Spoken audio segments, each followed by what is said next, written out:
Okay, so what I've got going here is I've got this meter operating, so that's the one to keep your eye on when I go to measure the B plus and do that kind of stuff. I have my scope at the ready in case I want to employ it, and I think what we're going to do is start it up on restricted power, just in case, even though I think it's highly unlikely that there's anything to be worried about.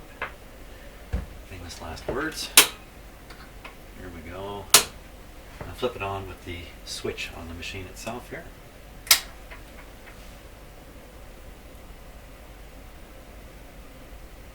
That was pretty dramatic. Okay, so the supply voltage to the machine is still below 100 volts. My house voltage is 120. So that's still quite a bit of a restriction. Someone asked me if I made my last B plus measurements with restricted power. You know, maybe I did do something goofy like that. So let me put a little more light on the subject here. Okay, we'll take a look at the top panel. Now, don't be fooled by this mark here on the meter. This is a scratch in the meter. The actual meter movement is sitting here, and it's also another scratch or crack. It's really more of a crack right here. So a little hard to spot the pointer in there sometimes. Now the meter is set for carrier. We're on attenuator here. Here's the carrier level control. Right. And you can't see it, I'm sure, but the meter's moving a little wee bit. A little wee bit.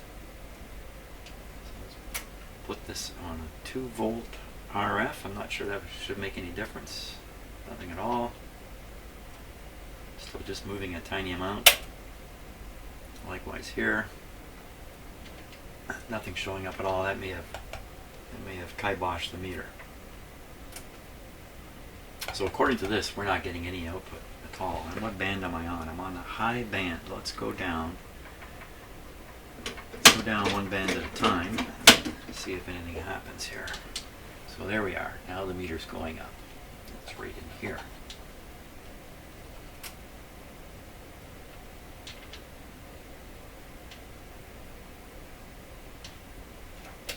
So this dial starts on 2 microvolts.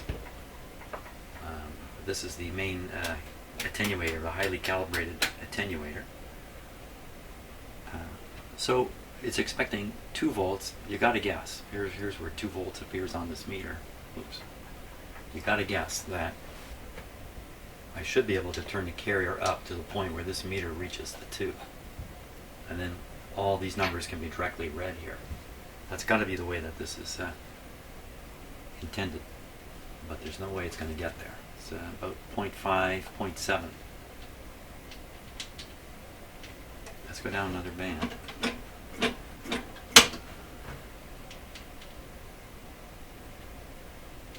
And not quite as high. Let's turn the dial here and see if it... Oh. Okay, so that's the red, that's the bottom of this scale. So that would be, no, that's the top of it. That's the top. That's 500. That's, sorry, 5 megacycles, 5 megahertz there. Go down, 4, 3, and it's gone. Interesting. It's a little bit surprising that the meter comes up at a higher frequency. You tend to think it would be the other way around. Now let's go down to an even lower frequency. This is basically AM radio band. Now we're getting it up there. That's 1 volt when I have this at max, 1 volt on the meter.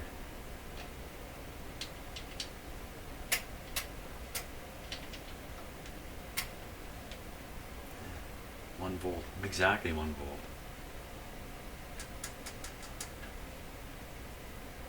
Okay, let's vary the frequency here.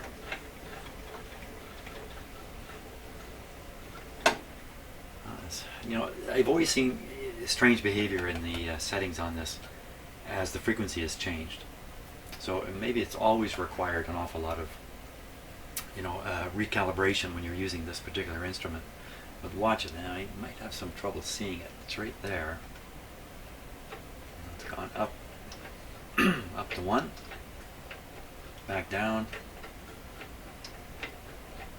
it's going back up.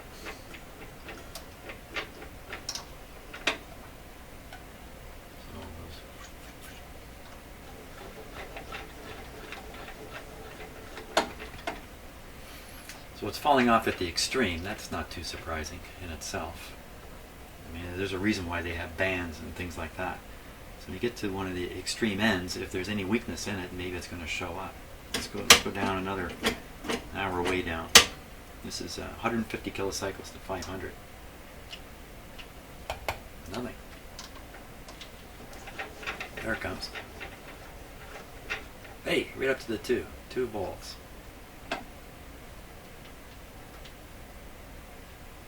Not much to spare, but there it is. It actually puts out the 2 volts, and that's at the top of the lowest band. Oh, that's not the lowest band. It goes even lower yet.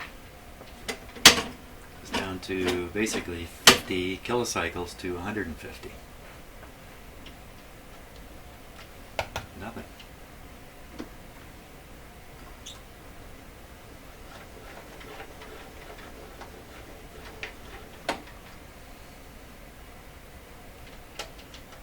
Nothing at all.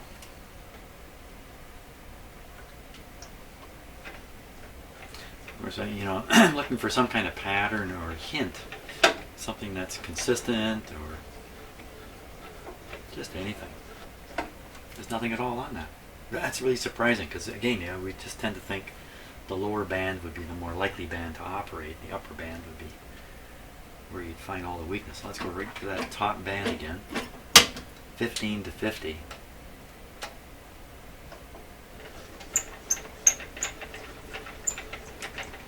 It's also a dud. What did I say about extremes? I guess in a sense we're at the extreme bands. Nothing. Nothing happening. Well, you know what? For crying out loud, I've got it on restricted power. How long have you guys been yelling at me about that? Oh, for crying out loud. What a dork. Okay, so it's... and that's what happens when you operate it under voltages that are too low. Let's put this up to full voltage here. What a knucklehead. Oh my gosh, and the meter of course has come up. It went up, went down a little bit. Okay. Let's repeat. Got the carrier up full here.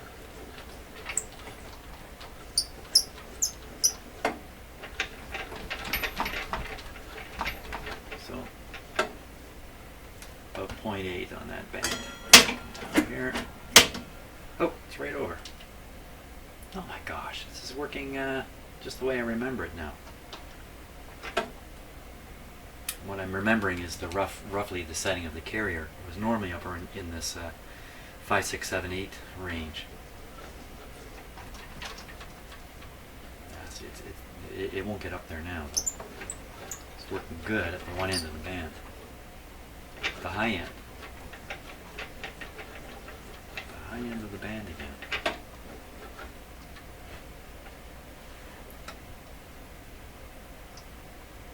Okay, another one here. 1.5 to 5. Once again, got it up there at 2. Oh.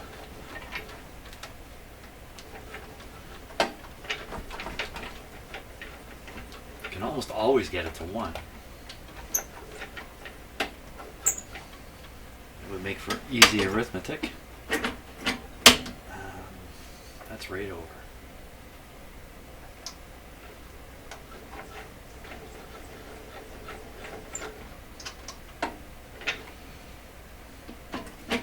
Wow.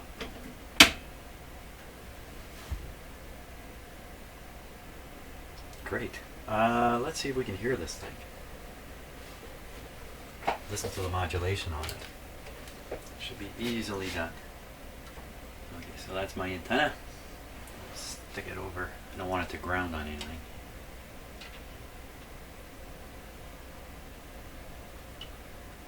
Especially I don't want a loose piece of wire floating around my shop. That's not the best idea.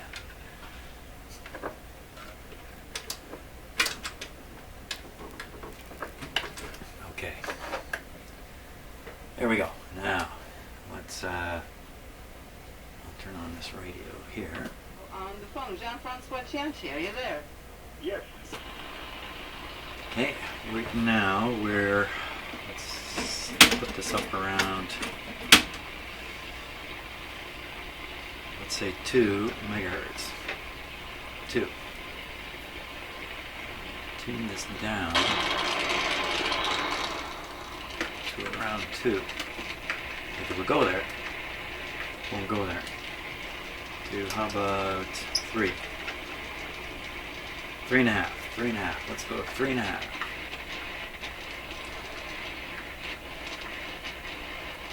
Okay. I'm gonna put this actually here.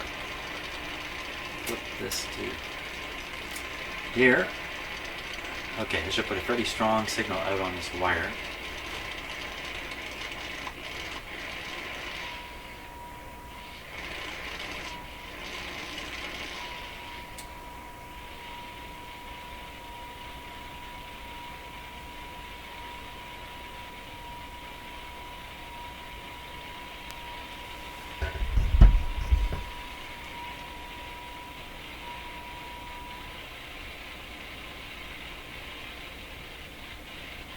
What was that?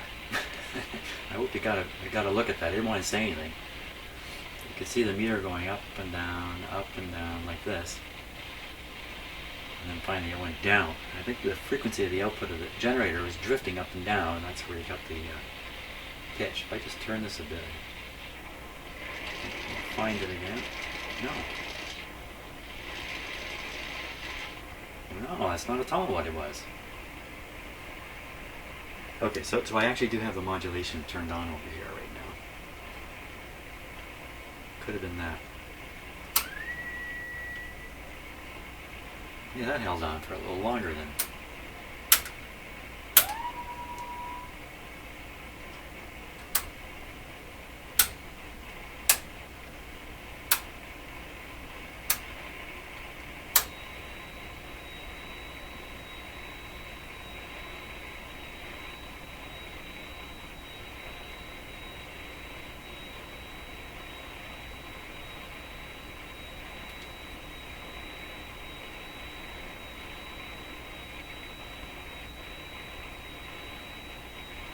Well, it seems to be hanging on there, so that's supposed to be 4.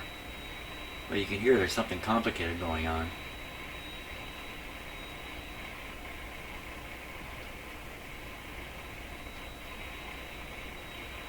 Switch the meter to modulation here.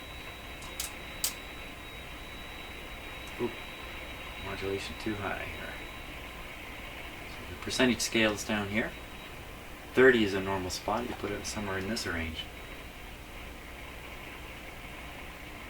Like that.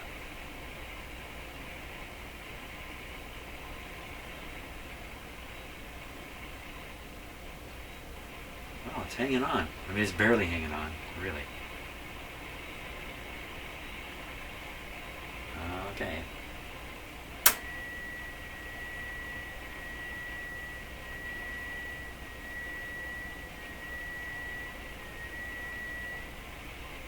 Oh, it died finally.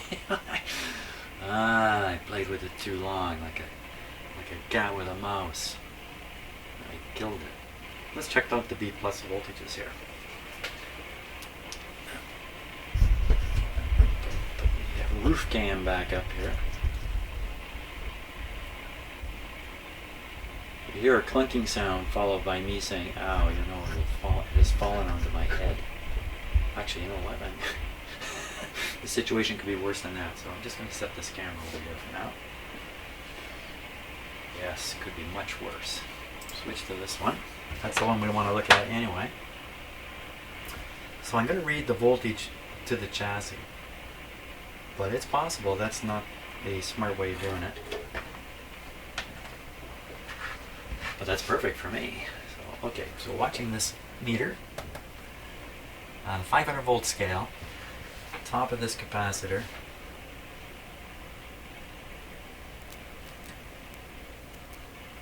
So that's about halfway upscale.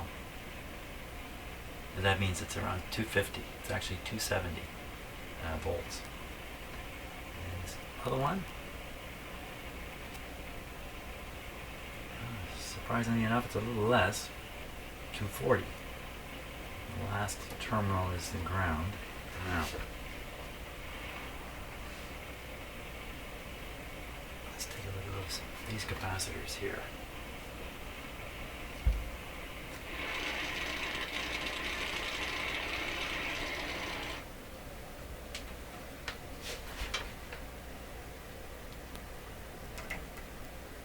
That's a negative voltage on it, of some significant amount.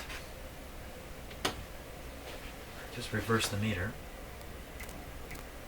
Yeah, that's a significant amount, all right. That's 300 volts.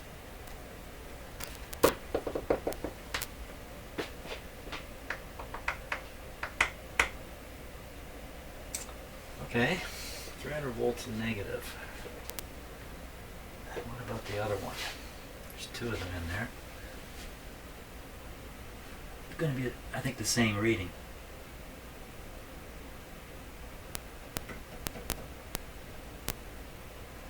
Ooh, take that back.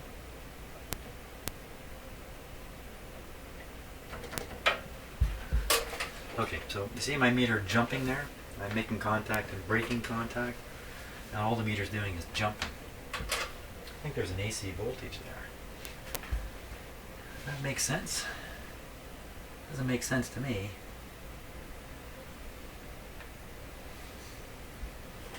Let's try again.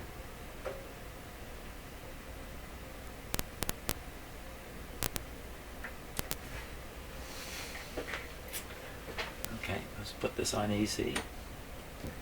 500 volt scale.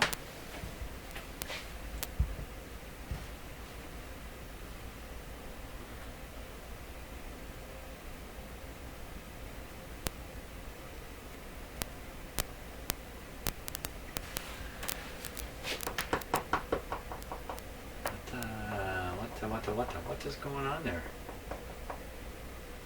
Let me give you a closer look at what I'm doing here.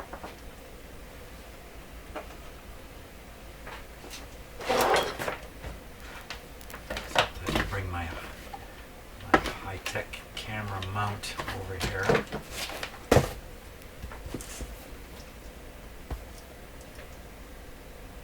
Okay. Through the little window there. See if I can make it a little bit sharper. Okay, so you see the green capacitor, and just to the right of it, it's got a brother. It's a little bit harder to see, but it's there.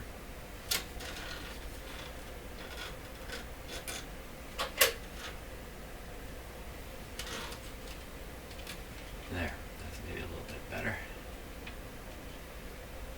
Seeing it flat on the screen like that's a little bit confusing. Here, I can actually do this here. Now that helps a bit. It's a poor man's 3D video. So you see the two green capacitors, and they are installed identically.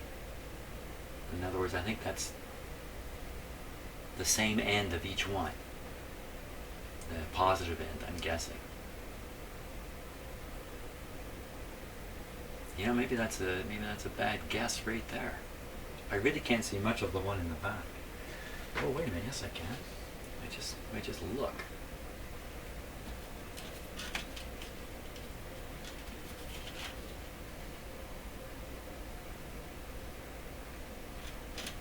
Okay, now, just want to be a little mindful of what I'm doing here. Because there's some pretty high voltages in there. I don't think they are going to forgive me if I do the wrong thing here.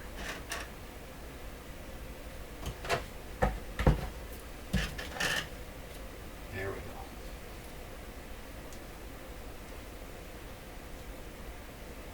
Well, not much to see up here.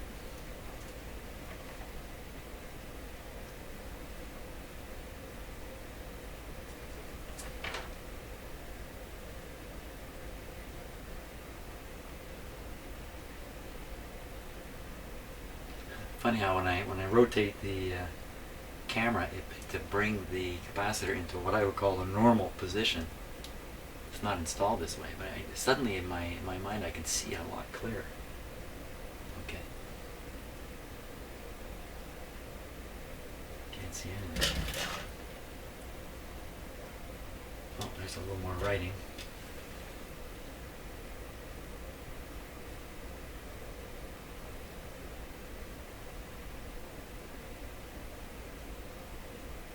I don't know, can't see enough.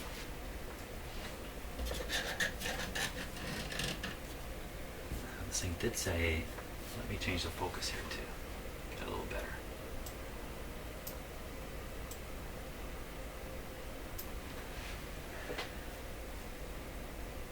Superior electric. Wait, electrolytic.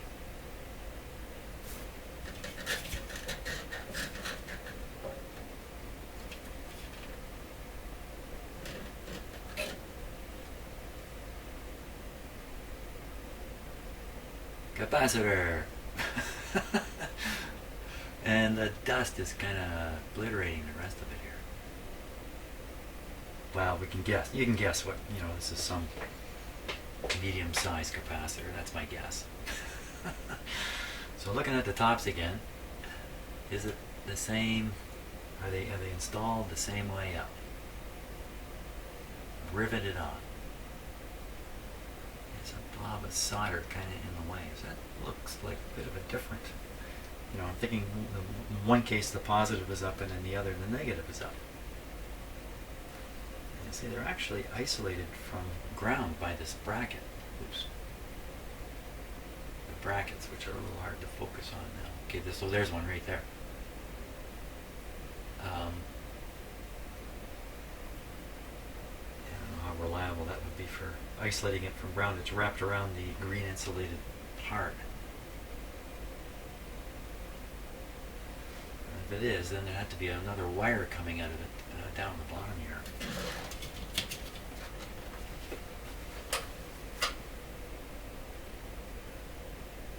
Oh, there we go.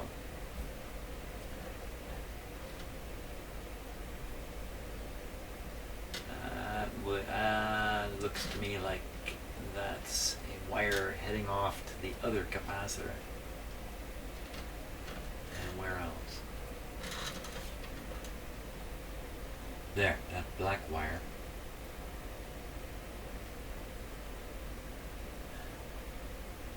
Comes out from under there and goes up. Goes up, goes up, goes up. What? Ah. The top of one is the bottom of the other. Now wait a minute, it's got these resistors connected here. Look at that. It's a pretty curious looking resistor end.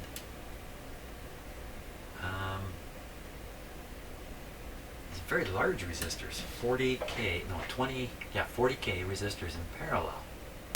Wait a minute, they're not really in parallel, are they? No, they're not.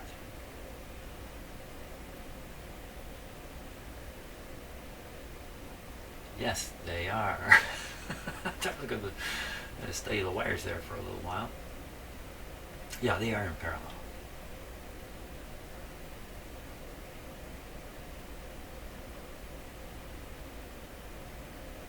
There's another suspicious looking capacitor there. Ooh, and another one. I didn't really notice those last time. They all appear to be in great shape. So what is going on with all this stuff? What's going on is I don't have a schematic and I'm just kind of lost here. Here's the big inductor. It's quite a nice power supply. Now, before I forget totally that I still got this thing switched on,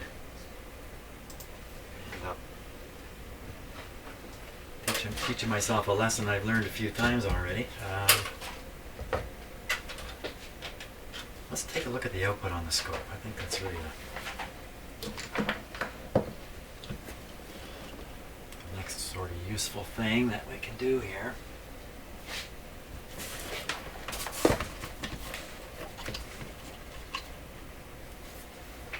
Okay, so just kind of connect it directly.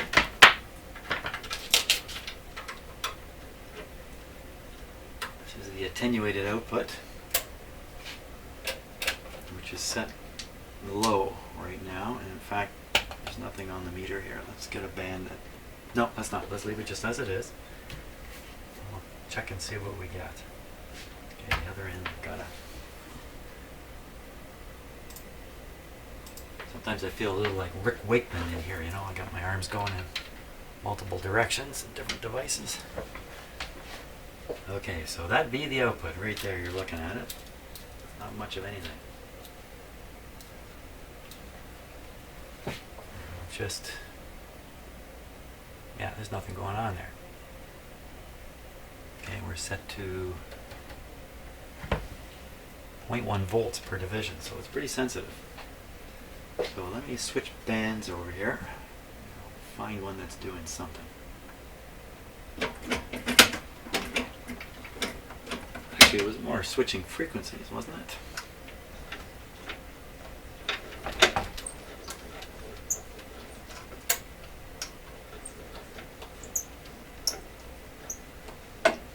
Yeah, what's happened here?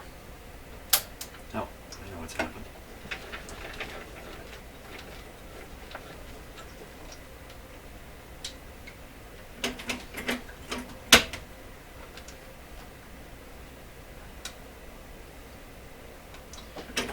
Top band. Just bear with me here. Something will happen. There we go. Okay, so the carrier frequency is 2 megahertz. Switch that to there. Switch this to here. Something should be on the scope now.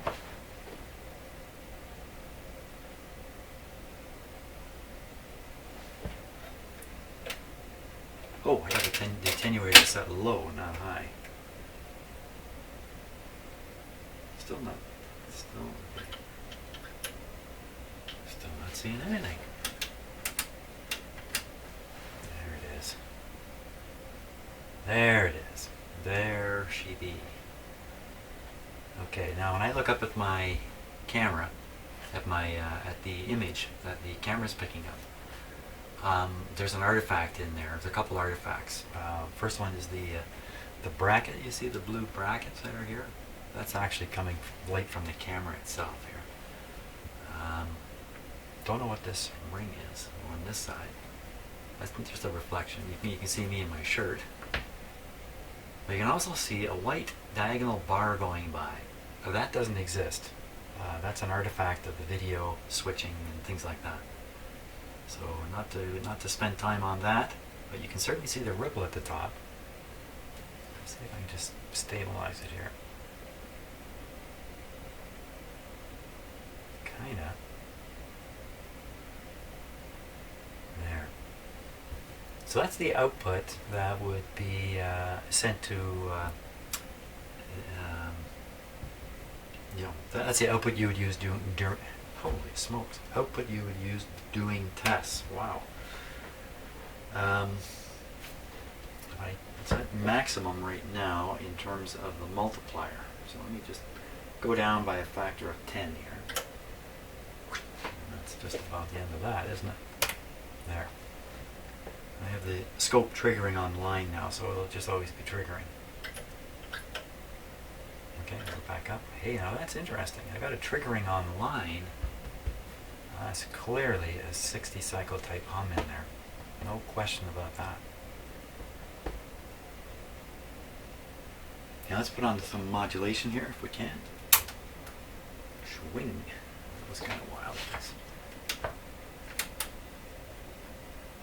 Let's try that again. There we go.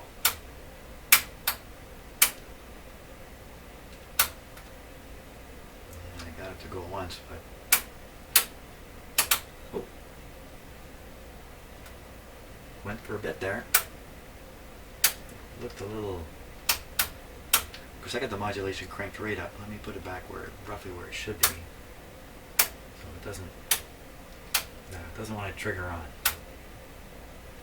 Maybe now the whole thing is warmed up to the point where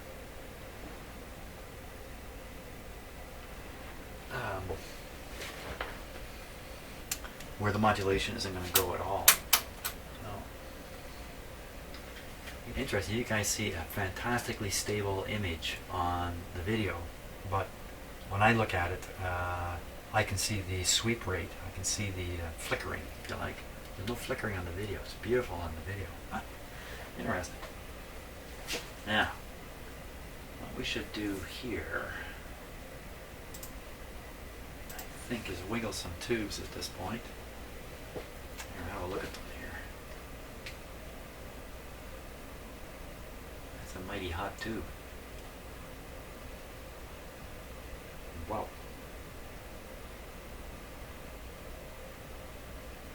Okay, we got this guy. This guy here. See, they're all in spring brackets. They're all locked down.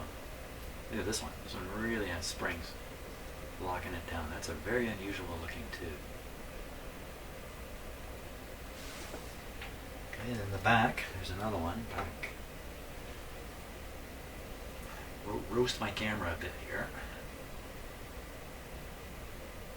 I don't expect to see anything anomalistic. Whoa! That's another really bright one. Shining out of the...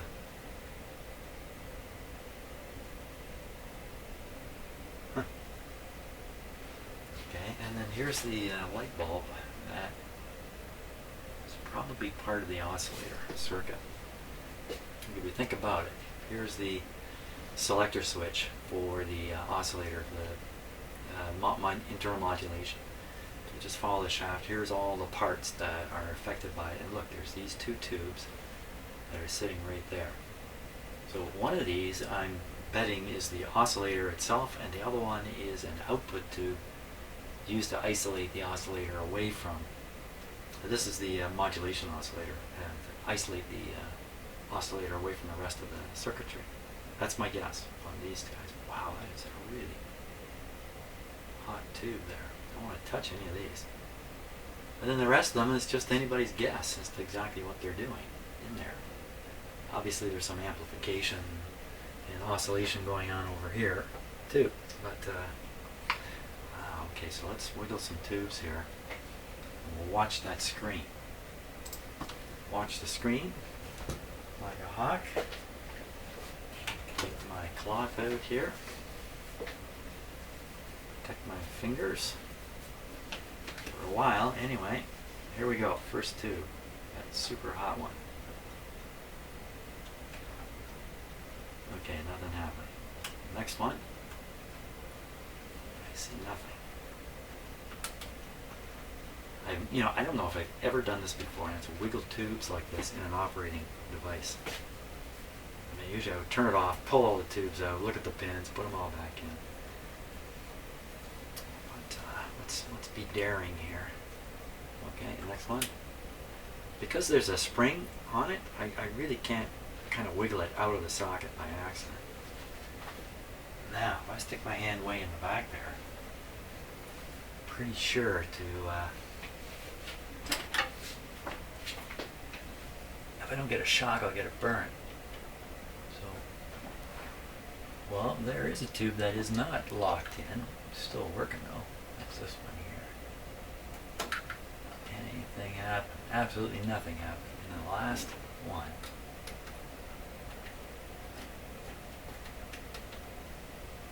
Nada. Not a thing. Moving those around. Okay, now there's some adjustments in here too. Here's one right here. P1.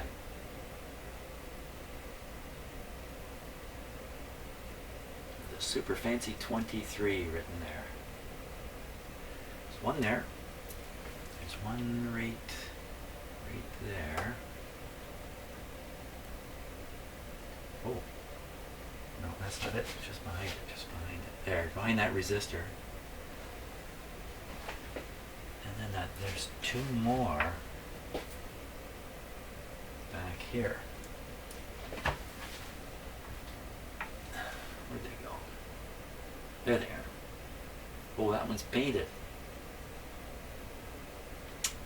And I was going to say, giving these a little bit of a twist,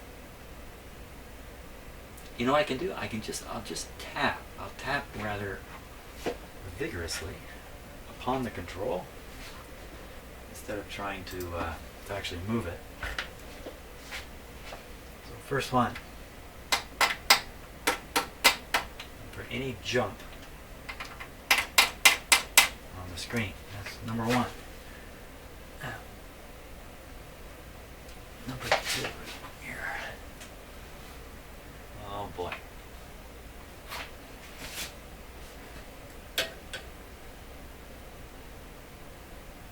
Okay, that's number two. A little hard to whack. Number three. Huh.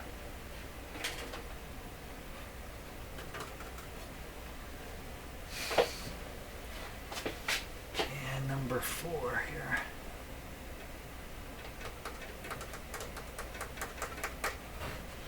Nothing. Hey, what about a general all-around system whack? Yeah, I think we can afford to do that now. Okay, well now, strike the machine.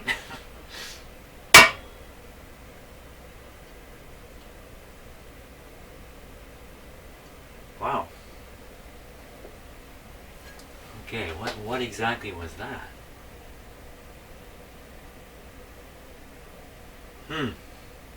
That was totally unexpected, to be honest with you. That could be a microphonic tube. I'm going to show you my high-tech whack instrument here that I used on that.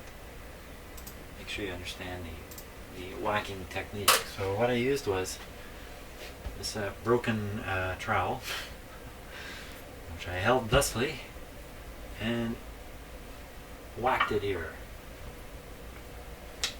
Right here. I will now repeat that. See what happens here. Here we go.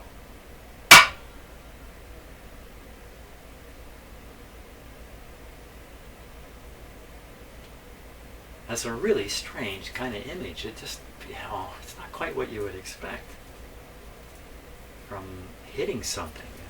I could understand some kind of jumpy, staticky thing, but I'll bet you it was ringing in one of these tubes. So I'm going to tap these tubes like, what would that be, like a xylophone? Xylophone, is that right?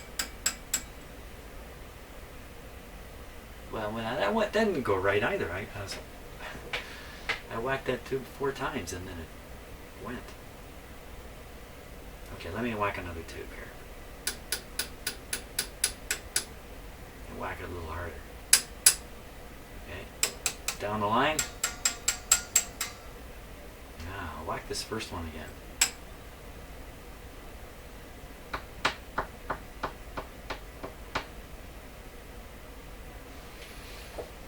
I'm using an advanced whack technique.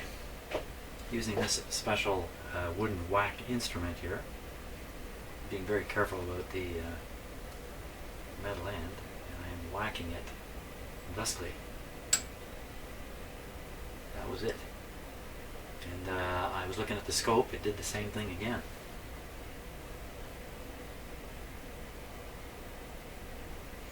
So, you know, there's all kinds of materials in a tube that are kind of have potential to be springy or move or vibrate or shake and stuff like that. And of course, their proximities are changing, so the nature of the tube's operation changes.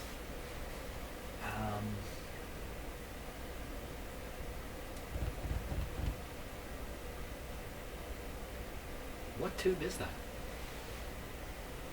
Oh, I can see this one. What tube is it? It's written right down here. 15, what? A6, I think. 15, no, wait. Everybody hold the horses here.